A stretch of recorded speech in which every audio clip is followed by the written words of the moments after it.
So this is an exciting moment. We're going to plant our first tomato in our greenhouse in the garden.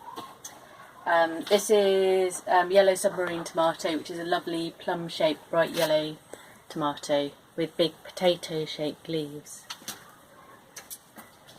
So we've got our container here. It's in a container because we don't have any beds in here. It's an old box with holes drilled in the bottom, and it's got a really nice mixture of manure and compost I'm going to plant it out into. So the first thing I've done is dig a hole in the pot, in the container, that fits the pot in nicely with plenty of space around it, and the pot sits just at the surface. So not too deep. I'm not going to bury it. Though with tomatoes you can bury them a bit if you need to, but this doesn't need it, it's not too leggy. I also don't want to have it raised up above the level of the compost. I'm going to take it out of the pot.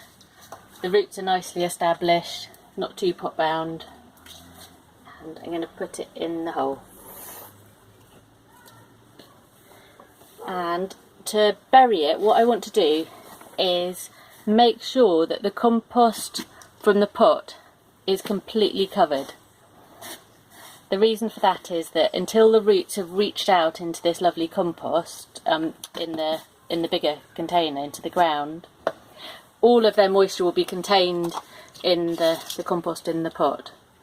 So if the surface of that compost is exposed, it can lose lots of moisture and they can dry out quite easily. So I'm going to tuck that in really nicely. I'm keeping the label in so we know what variety it is. And the other thing I'm going to do with this tomato is give it some support.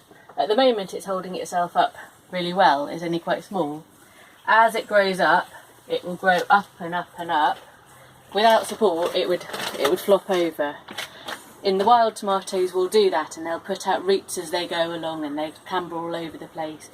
And you can do that in your garden, but you tend to get moulds because tomatoes are from drier, hotter places. So in this sort of damp climate they tend to go mouldy, and they get out of control, which may be what you want, but to get us a good crop of tomatoes and to use the vertical space to its full potential, it can be a good idea to train them up, give them something to climb up. Unlike beans and peas, they don't twist up and they don't have tendrils that climb.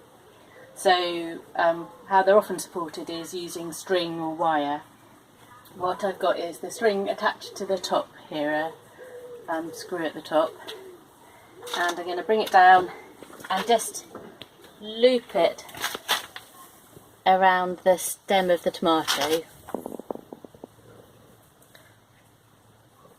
and tie a loose knot. I don't want to strangle the stem, and it's going to get fatter, so I want to give it plenty of room to grow into that. But it's just that's going to kind of get tucked under that armpit there and support the tomato as it grows. And as it grows, I'll keep coming in and just twisting it round. So I'll do that about once a week.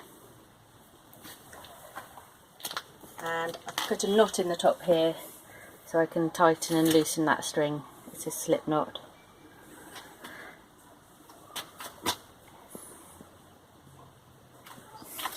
So the last things before we finish and leave the tomatoes to go to bed are to give it a good water in.